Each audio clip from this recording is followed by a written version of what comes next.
great to see you. We're shooting a documentary about car culture in the UK, and I need a second driver. You've made a name for yourself, and it would be great to have you aboard. It's simple. You drive, I tell the story. Let's do it.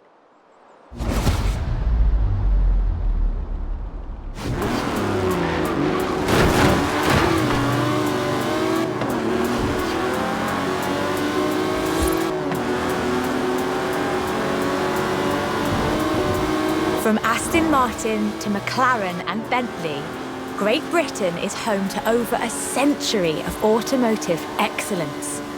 I'm Rebecca Dawson. Welcome to British Racing Green, a documentary celebrating that history.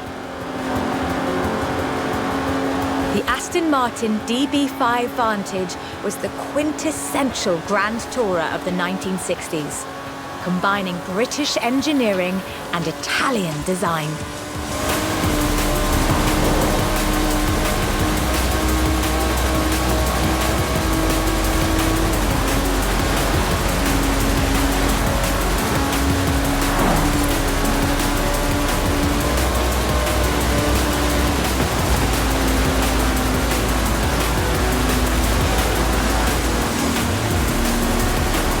The Vantage featured side-draft carburettors and a refined camshaft profile, capable of a blistering top speed of 162 miles an hour in 1964. The clean lines of Superleggera's bodywork, reclining seats and wool carpets created a car that was luxurious as well as fast.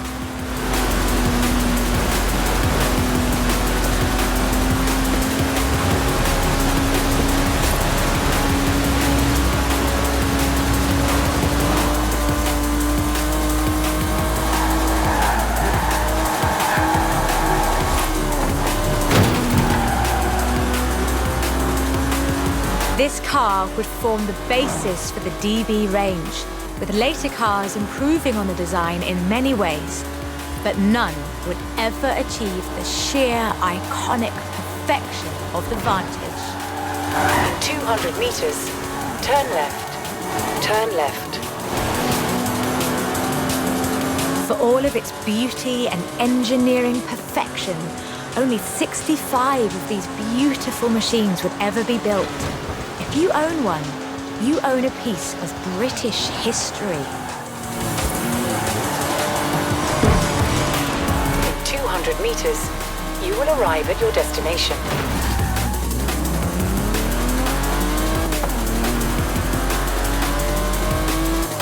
The silver DB5 would be immortalised in half a century of cinema. The classic Aston Martin.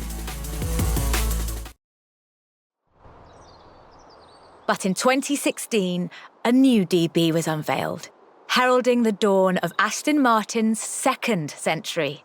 The DB11 is the first production turbocharged Aston Martin. But is it a worthy successor to that legacy? The short answer is yes. It's bold, responsive, and agile, with perhaps the best GT chassis in the world. And listen to it.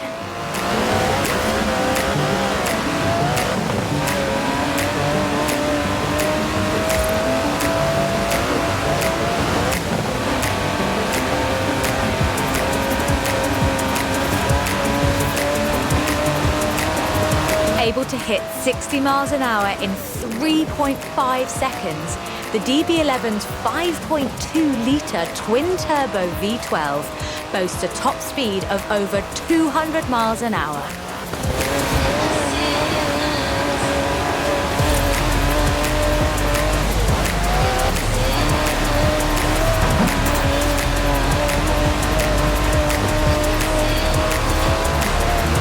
The DB11 is not the fastest car in the world, but then it's not trying to be. It's sophisticated, effortless luxury. It's an Aston Martin.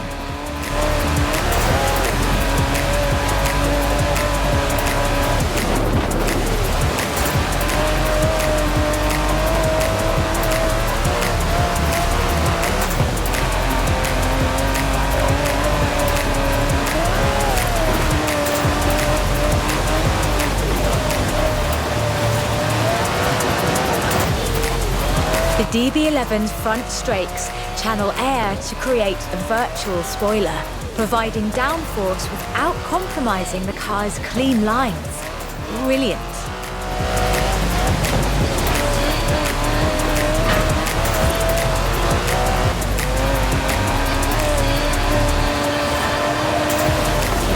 Most importantly, I think, the DB11 proves that Aston Martin is ready for another century of beautiful cars. And I can't wait.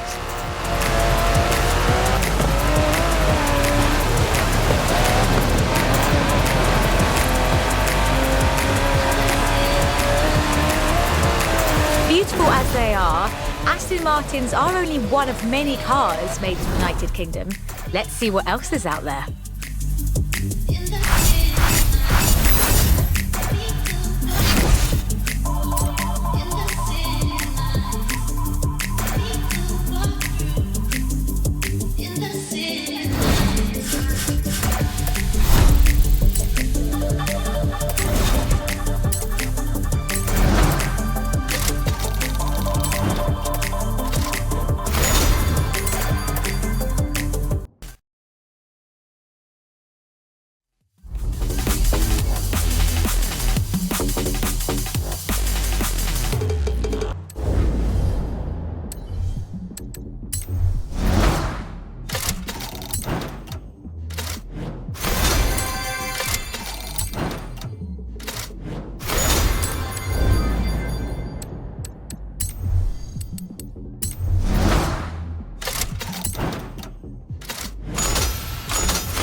This is shaping up nicely. Time for a change of pace, though. At least at first. The next segment is about Land Rover, and we'll be starting out with the Type 3.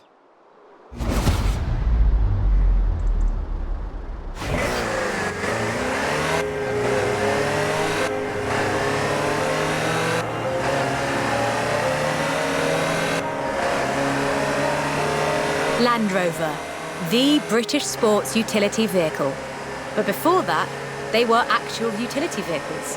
Solid, tough trucks, unstoppable over almost any terrain. In 400 meters, turn left. The Land Rover Type 3 marks the point where that shift begins, and we'll be looking at what that meant.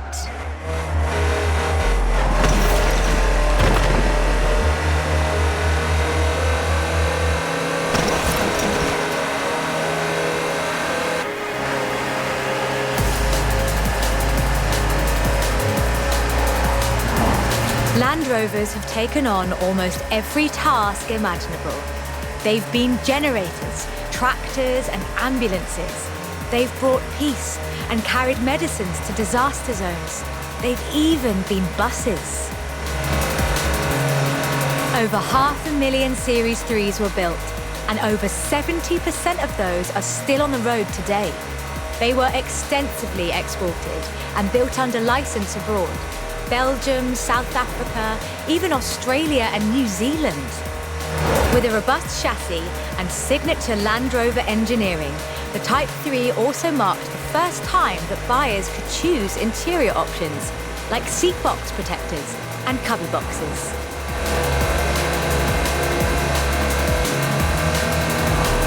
That trend continued, and by 1982, Land Rover were offering the county spec Type 3.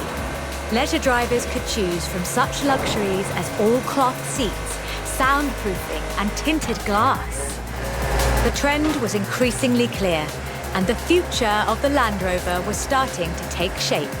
If you squinted, you could already see the shape of the first sports utility vehicle, the Range Rover. While the stock Type 3 would never be particularly fast uphill, there is almost no hill that it couldn't climb. Or down, for that matter, if you've put a proper winch on it.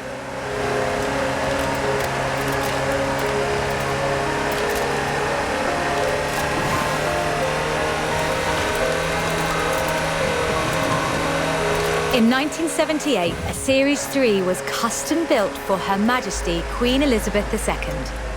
It only had 1,892 miles on the clock when it was auctioned into private hands. And it was in perfect condition. It would be. After all, she trained as a mechanic in the 1940s and will likely remain the only royal able to strip and rebuild an engine. In 200 meters, you will arrive at your destination.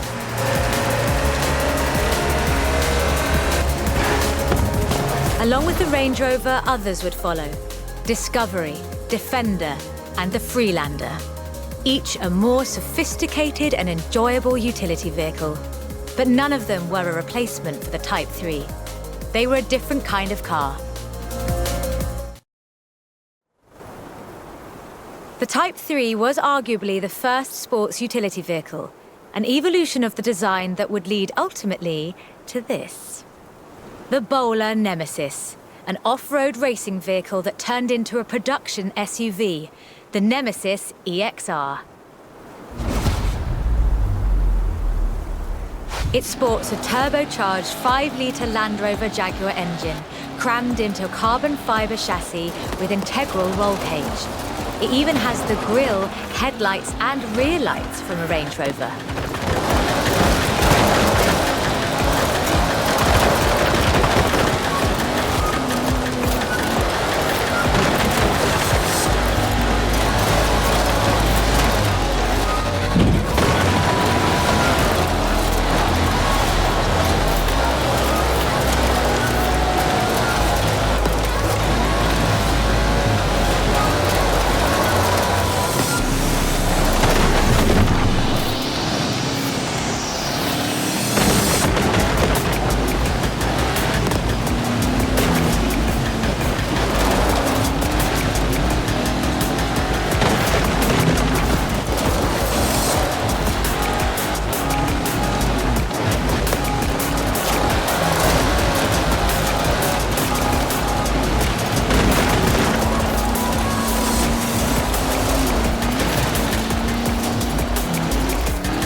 This is an all-terrain supercar. That's the only fair description for this. But that's what you get when you build an SUV with Land Rover DNA.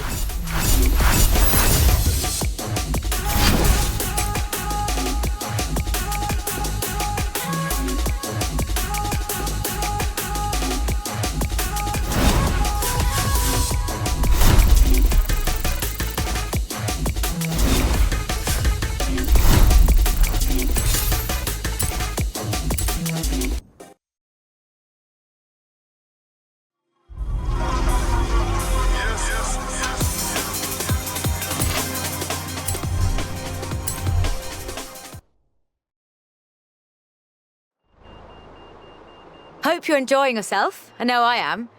It's great to be able to just focus on telling the story while someone else handles the driving for once. Let's get to the next one. This time, it's Lotus.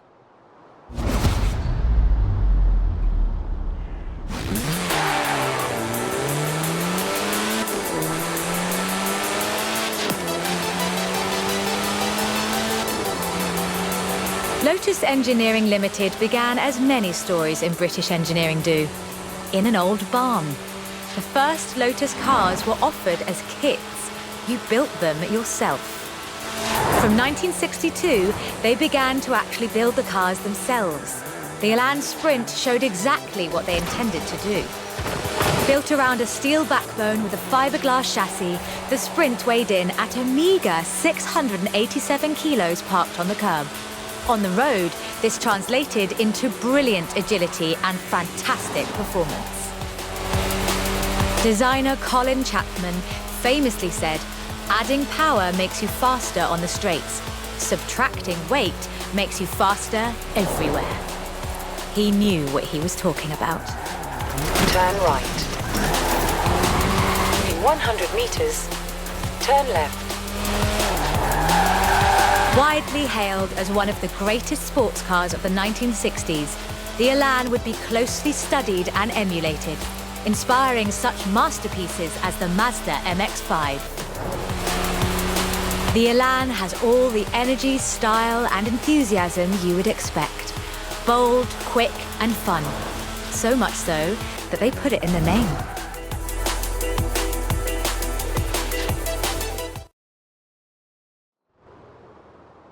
The Elan Sprint was a financial as well as an engineering success for Lotus, validating their approach to design and resulting in a whole family of light, agile roadsters. Which brings us to this, the Lotus Exige. It's heavier than the Elan, admittedly, but it's faster. Much, much faster. Touch the pedal, the Exige responds with instant, relentless acceleration, as you'd expect. With a 0 to 60 time of 3.8 seconds and a top speed of 170 before upgrades and tuning, the Exige is uncompromising.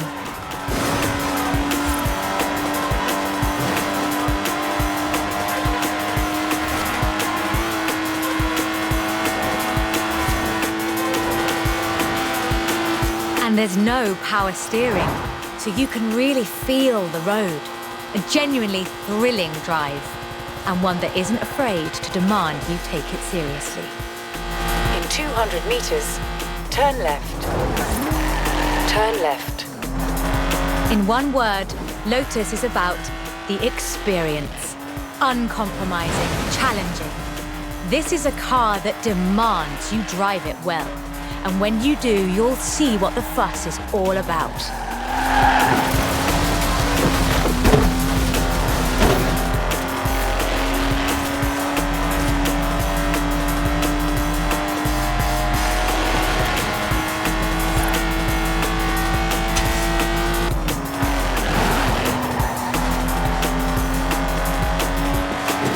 In 400 meters, you will arrive at your destination.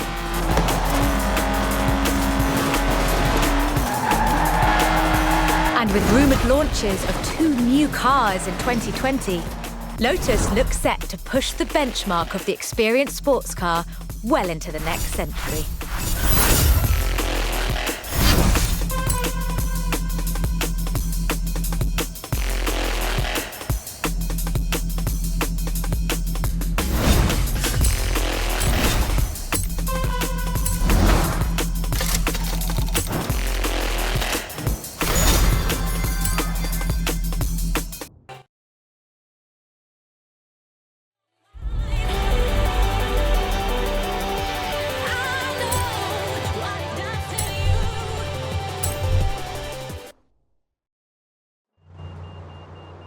Done much rallying? That's a joke. We've all seen what you've been up to. We're doing the next bit on location. You'll see why when you get there.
arrive at your destination.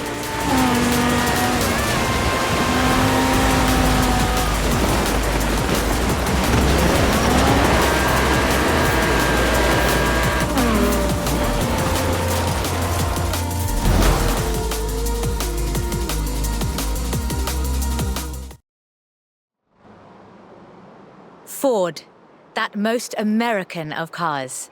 But the Ford Escort, oh, that's British.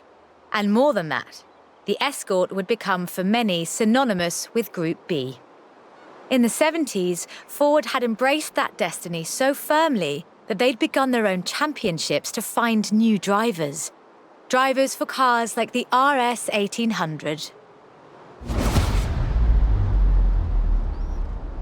This was a car designed explicitly for rallying, with a powerful fuel-injected 1790cc Cosworth BDE engine.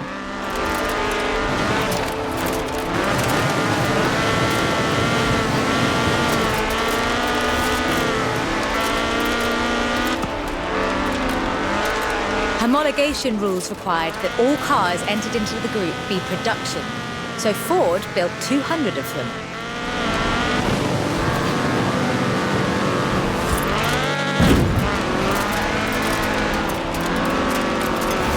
The RS 1800 raced to victory after victory across the rallying world, on almost every continent and across every terrain type imaginable.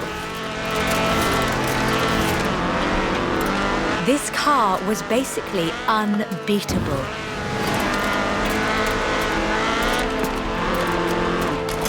The RS 1800 brought home 17 World Rally Championship victories for Ford. So, of course, Ford set out to design a better one. The RS 200 Evolution was their answer. A purpose-built rally car designed to do one thing: win Group B. With a 1.8 turbocharged Ford Cosworth BDT engine and all-wheel drive, the RS 200 had perhaps the best suspension platform of any car of its era.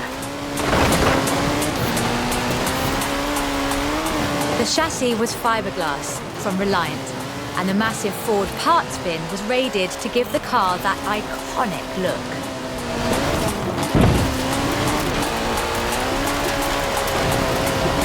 But while the car had potential, turbo lag at low RPM and a poor power-to-weight ratio meant that it never placed better than third.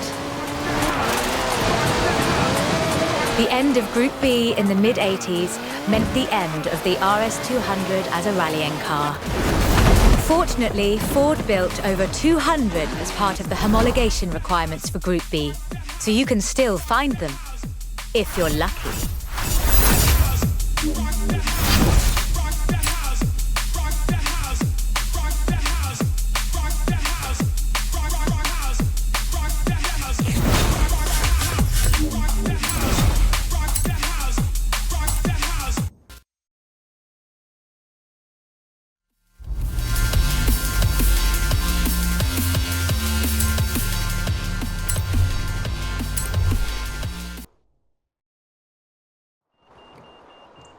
You know, I really like this car. Not that I'd want to drive it for too long.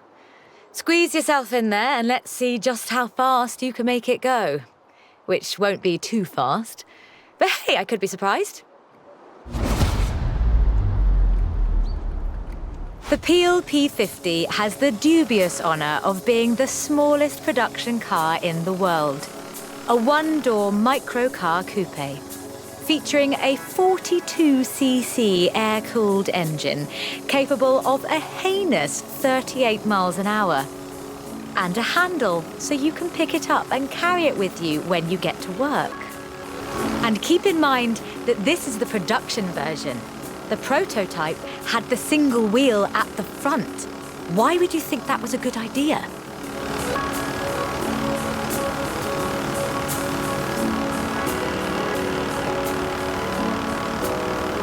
In 2010, though, production restarted at Sutton in Ashfield. So, If you'd like to own the modern incarnation of this, I suppose you can.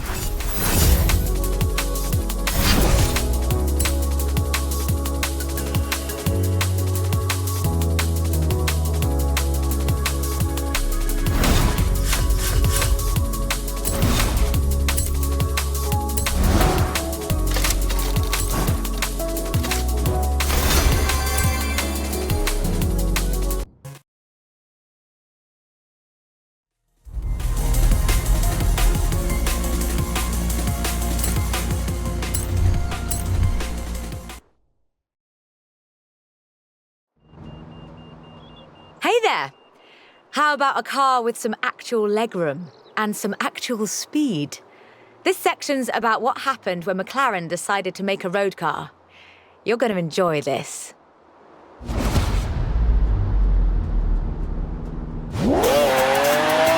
The track and the road have very different requirements. For McLaren, that was a challenge they were more than willing to embrace. In 1988, they set out to create the finest sports car the world has ever seen. By 1993, they had achieved their goal, and the honestly fantastic F1 was the result. 106 would be built across all variants, and it remains one of the very best road cars ever made. The F1 has no turbocharger. That would have compromised the driving experience, increased complexity, and resulted in turbo lag. The F1 is a naturally aspirated supercar, one of the fastest in the world, in fact. Everything about this car is innovative, from the carbon fiber monocoque to the central driver position. McLaren threw the book away when they designed the F1. Then they wrote a better one. The F1's monocoque chassis is incredibly lightweight, only 100 kilos all told, which posed a significant challenge because carbon fiber and fiberglass aren't great insulators. So, McLaren lined the entire engine compartment with gold. In 1998, the F1 prototype set the world record for fastest production car, a record that would stand for 2 decades until the Koenigsegg CCR claimed the crown.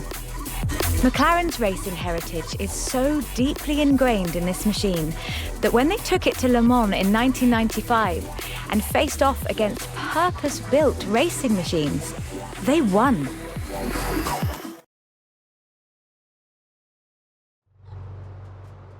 So, with something like the F1 to live up to, where do you go next? Well, you throw the book away again and write an even better one. The result is the McLaren P1, a hybrid electric sports car that stands head and shoulders above the F1. The P1 GTR will hit 60 miles an hour in 2.4 seconds. That's 0.7 seconds faster than the F1. That's an eternity for a supercar. The car's blistering performance is delivered by a twin-turbo V8, supplemented by a McLaren ECU electric motor and instant power assist system. And they do mean instant.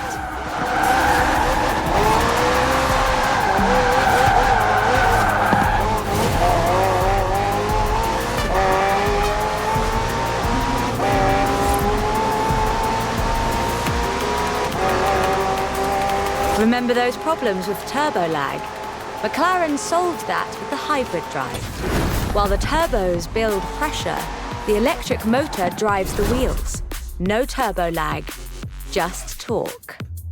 And because it's a hybrid, it has an all-electric range. Running on batteries alone, that's 6.2 miles. A bit more if you're going downhill.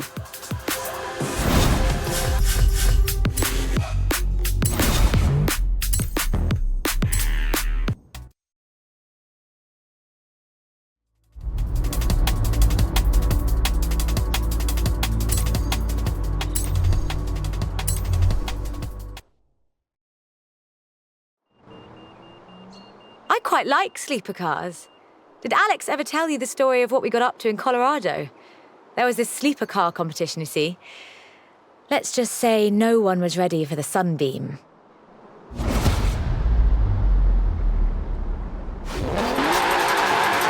Lotus never quite let go of the upgrade game.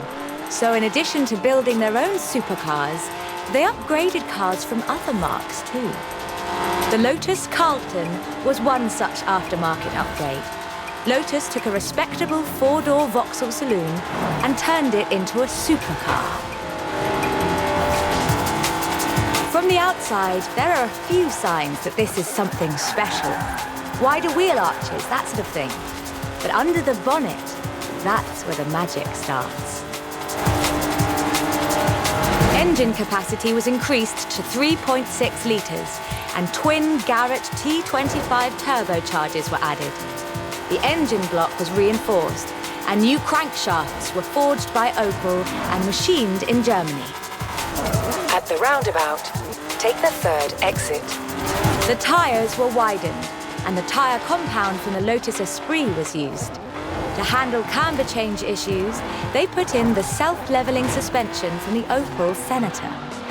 The only upgrade they didn't put in was an electronic speed limiter. All of this resulted in the Lotus Carlton, designated Type 104 by Lotus.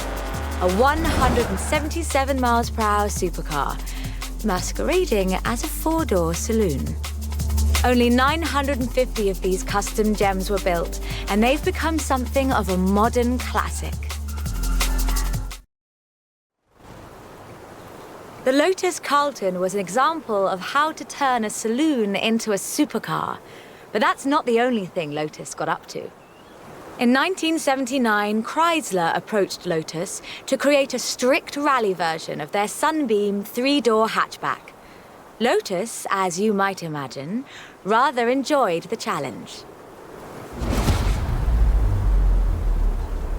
They took the rear-wheel drive hatchback and changed everything that matters.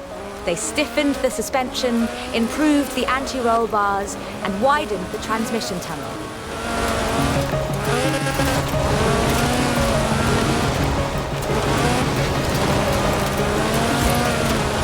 Performance was increased by fitting a 2.2-litre version of the Lotus 911 slant four-cylinder engine, resulting in an impressive 250 brake horsepower, up from a meager 105 on the original.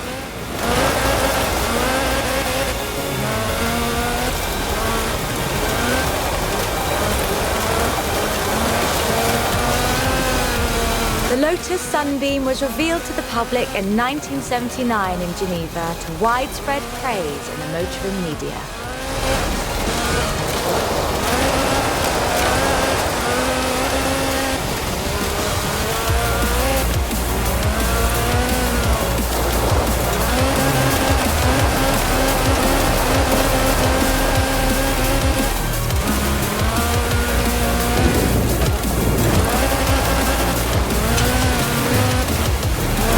More importantly, the Lotus Sunbeam saw racing success too.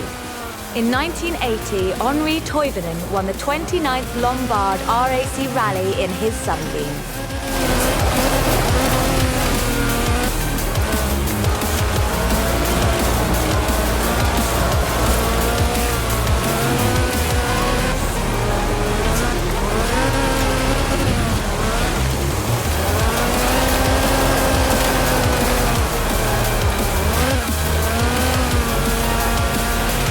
Makes you wonder if Lotus should do more conversions. It's a silly question, actually. Lotus should do more conversions. In fact, I'll call them right now.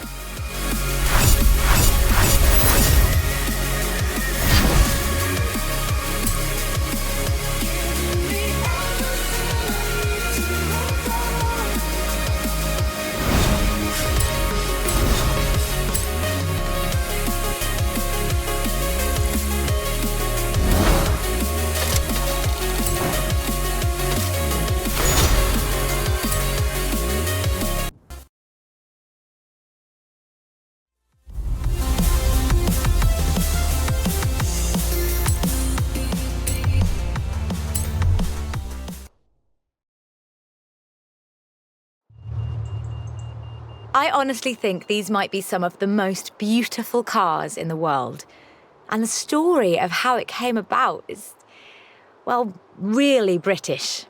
Get in the car and let's get this segment.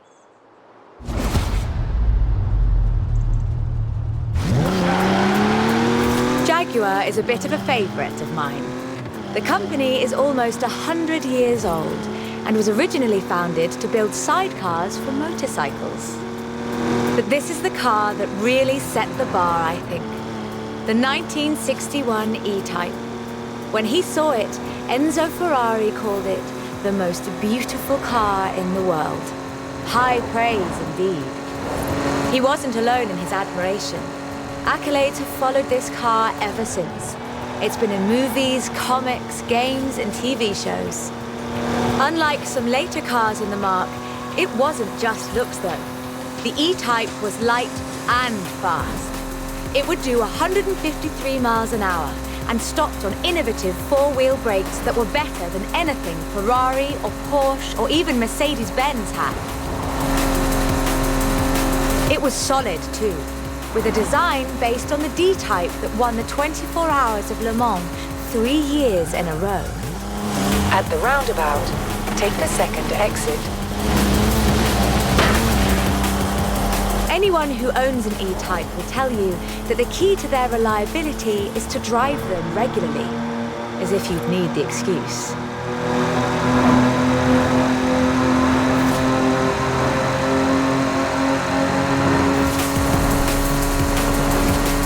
About 2,500 were built, and they're a common sight at auto shows, and surprisingly reasonably priced. All in all, an almost perfect Jaguar. The E-Type was the successor to the Le Mans winning D-Type, but what would that look like if Jaguar designed it today? In 2013, Jaguar answered that question with the F-Type Project 7, a spiritual successor to the E-Type, and designed from the ground up to be the purest, most enjoyable Jaguar yet.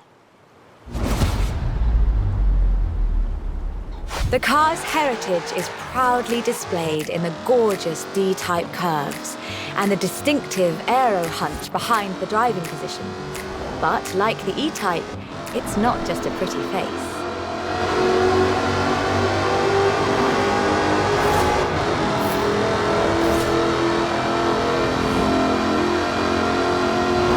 Powered by a 5-litre V8 supercharged engine, with a fully aluminium body, it's blisteringly fast, with a 0 to 60 speed of 3.8 seconds and a top speed of 186 miles an hour. A car as beautiful as this must surely have been a carefully authored design. Actually, it started as a sketch by designer César Pierri, thrown together one Friday in his free time. Jaguar's design director, Ian Callum, saw the sketch in a thumbnail on César's computer during a meeting and asked him what it was. The rest is history.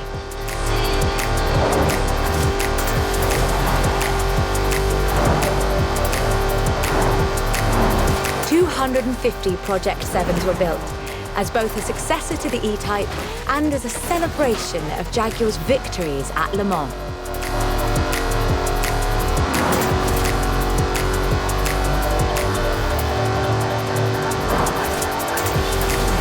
I think I speak for all of us when I say, thank heavens for César's Friday afternoon doodle.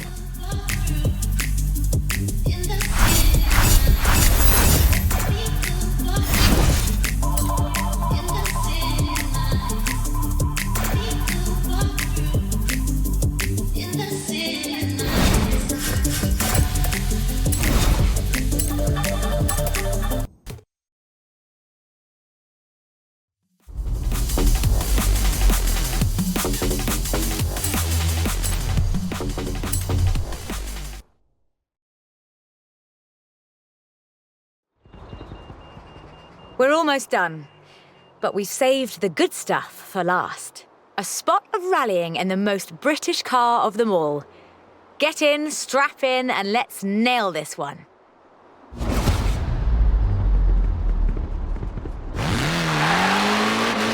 is one car built in Great Britain that is, quite fairly, considered one of the most influential cars of the century. It's a surprisingly spacious little city car with a side-mounted engine. It's an icon of popular culture. It's been built on every continent where there's a car factory. It's the Mini. The Mini Cooper S was built to be a performance machine with deeper engines, twin carburetors and front disc brakes.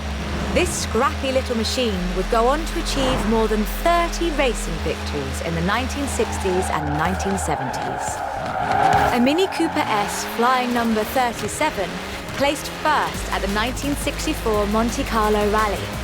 Driven by Paddy Hopkirk and Henry Liddon, this was the last time all British crew would win the event.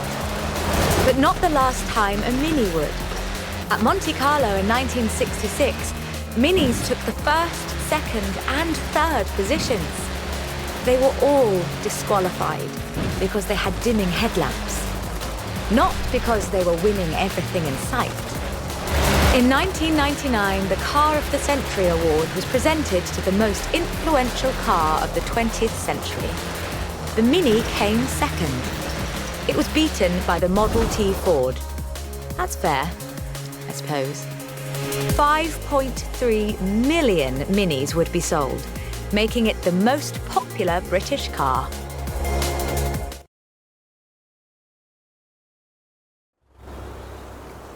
And then in 2000, BMW resumed production of the Mini, breathing new life into the iconic marque.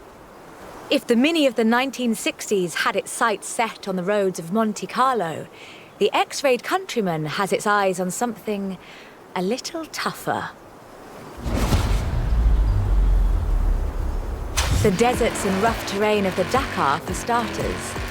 A wit once said that the only thing Mini in this monster was the pedal. That's rather missing the point, I think. The X-rayed Countryman is much, much bigger than the Mini Cooper. It has to be. A stage of the Dakar demands literally tons of gear. You could call it a tank. It does rather sound like one.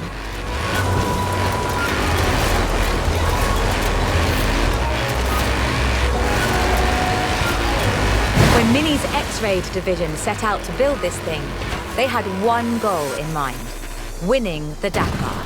And they did, every year, from 2012 to 2015.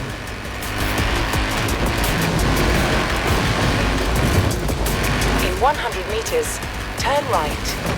It's designed to be driven for 2 weeks over deserts and badlands, 5 kilometers above sea level. And it still handles like a hot hatch on a nice bit of dry ice. Owners come and go. The heritage of a car like the Mini is more than who owns the keys to the shop. I fully expect to see Mini's wings flying for another century.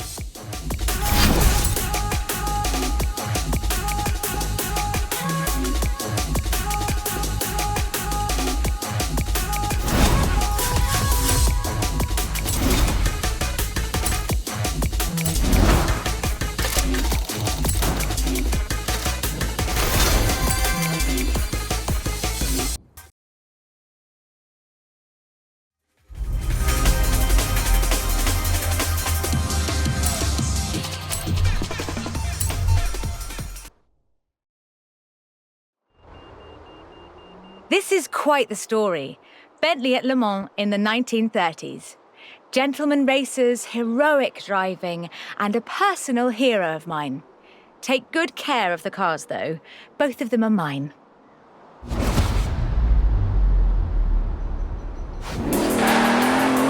Bentley, a company founded in 1919 in Cricklewood, North London, and purchased by Rolls-Royce in the 30s. A company synonymous with both racing and luxury. Perhaps the best example I know of those two extremes of British engineering. For almost a century, every Bentley was hand-built to exacting standards. So at the beginning of the 21st century, when Bentley revealed their first mass-produced car, there were a great many questions. The car was the Continental GT. An elegant grand tourer that combined a racetrack pedigree with exquisite style and all the power you could need. The move to mass production has done nothing to blunt the Bentley experience. The 2017 Continental Supersport is responsive, fast, and beautifully designed.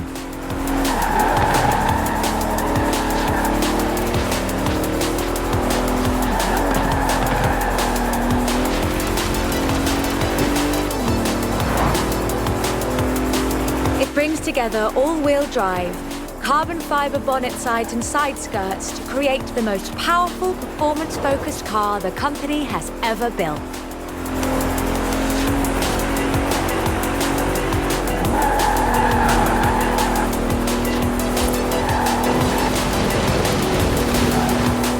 But never forget, Bentley's pedigree is racing, and the Bentley Continental embraces that.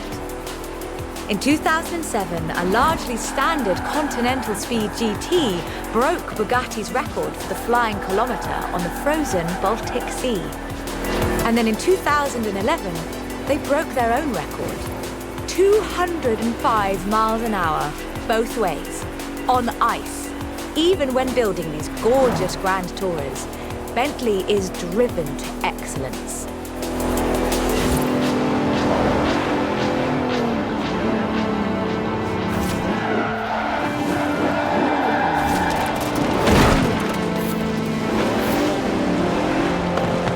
Today, Bentley means modern, peerless luxury and elegance. But that's far from the full story.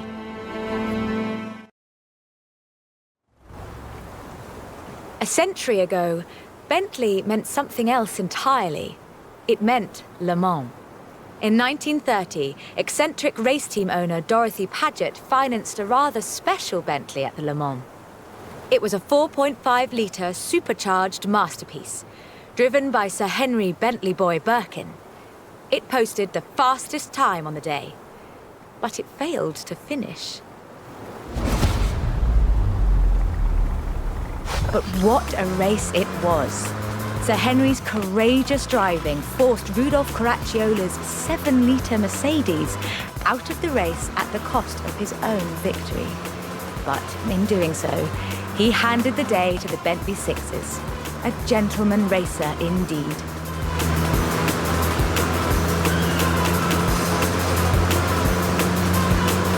Sir Henry knew he didn't have anything to prove. In 1929, the adventurer Mrs. Mary Victor Bruce had already driven the resolutely modern 4.5-litre Bentley at Montlhéry, setting distance, speed, and endurance records. The Bentley's performance so annoyed Ettore Bugatti that he called it the world's fastest lorry.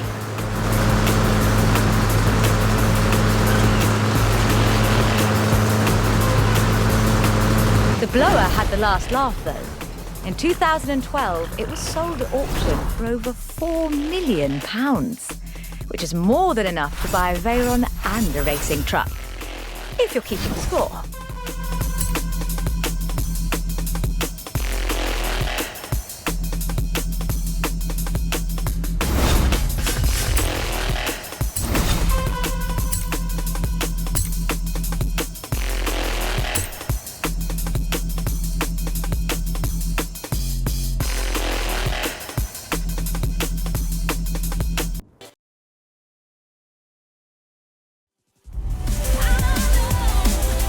Like I told them, can't make a film about car culture around here without you in it, can they? I'll let you know if they need you back. Sounds like this documentary's gonna be pretty good, yeah? The bits with you and Beck in them, at least. Got a call from the producer. Said you couldn't have driven better if you tried. There's this great story about a film being shot around here somewhere. Supposedly they just dumped the stunt car when they were done. Shall we go find it?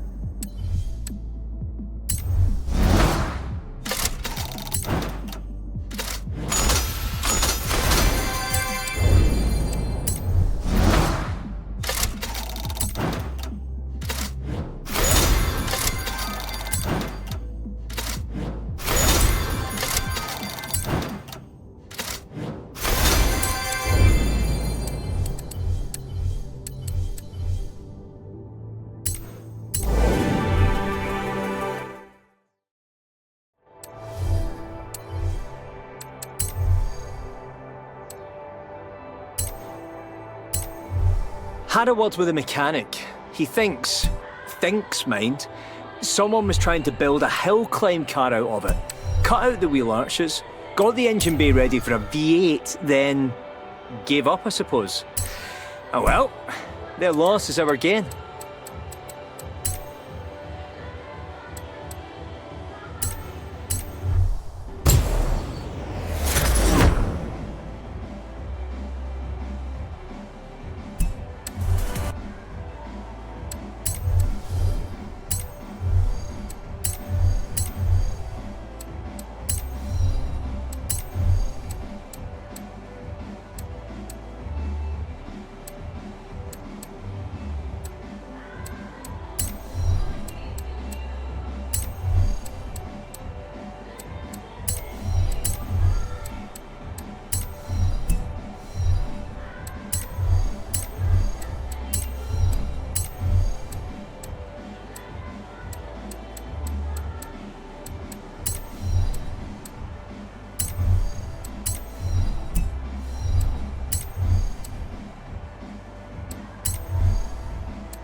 Turn around when it is safe to do so.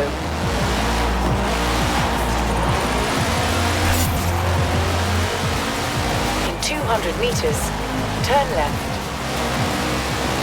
Turn left.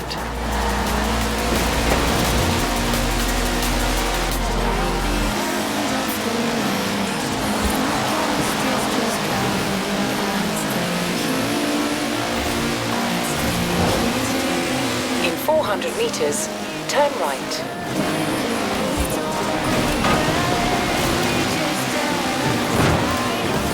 Turn right.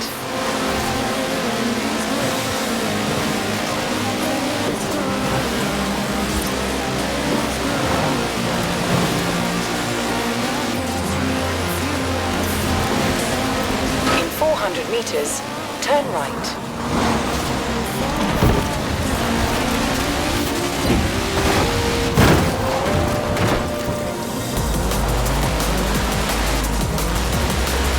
Turn right. 200 meters, turn left. Turn left. In 200 meters, turn left. Turn left.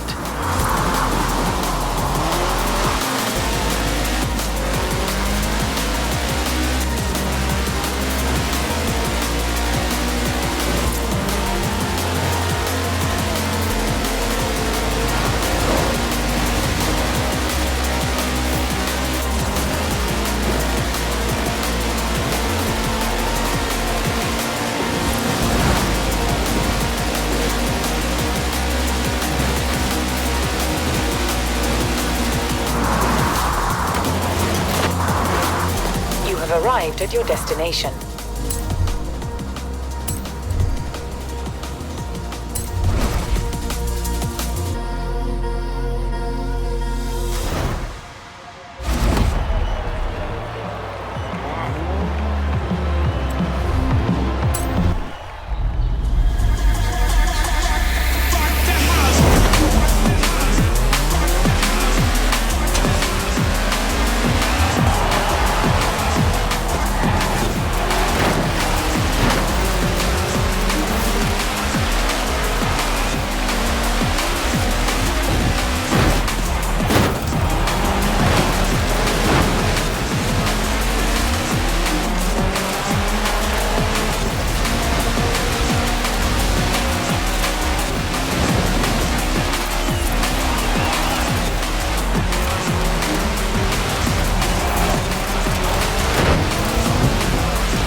Meters, turn left. Turn left.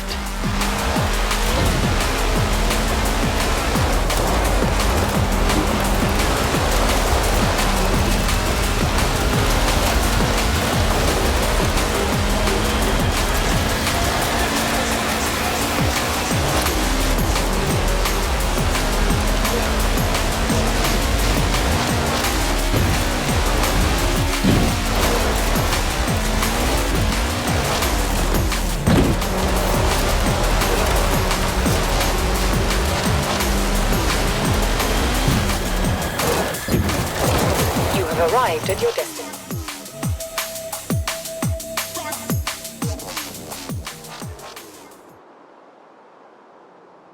Well, look who it is. If it isn't one of the most famous drivers at Horizon trying themselves out for round one of my cross-country series. Let's get you some new wheels. It'll be my pleasure.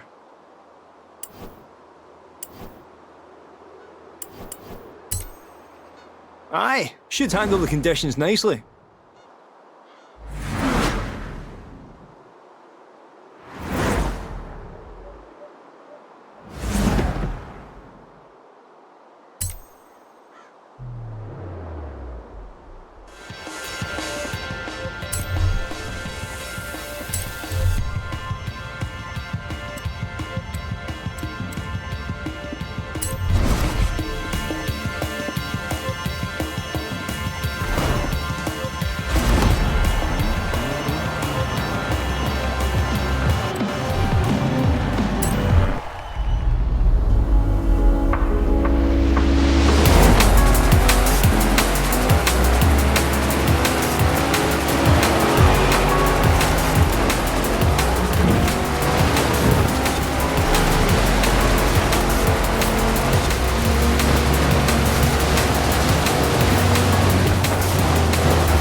Nothing like a nice high-speed drive in the country, eh?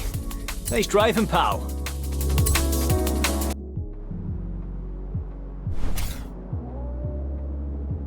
You should know, we've set up this series to find the best cross-country driver at Horizon. Make it all the way, beat the competition, and you'll be crowned the winner. So there's the country. Off you go and cross it.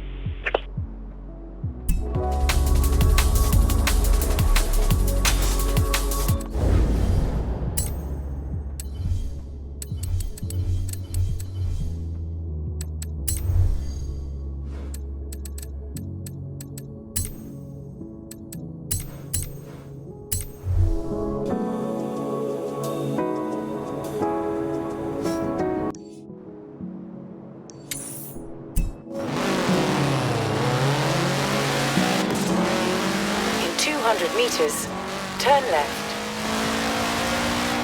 Turn left.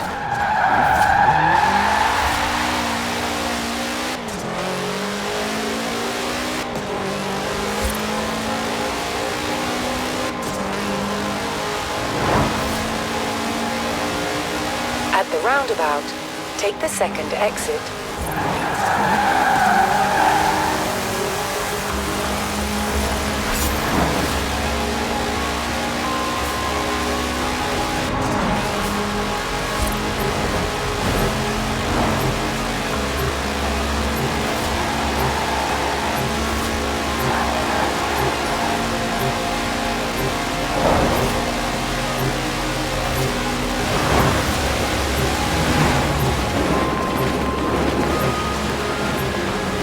You have arrived at your destination.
Hey, don't feel too bad for the drivers who got knocked out last round. When you see this next round of events, you might think they're the lucky ones. Round 6 is a go.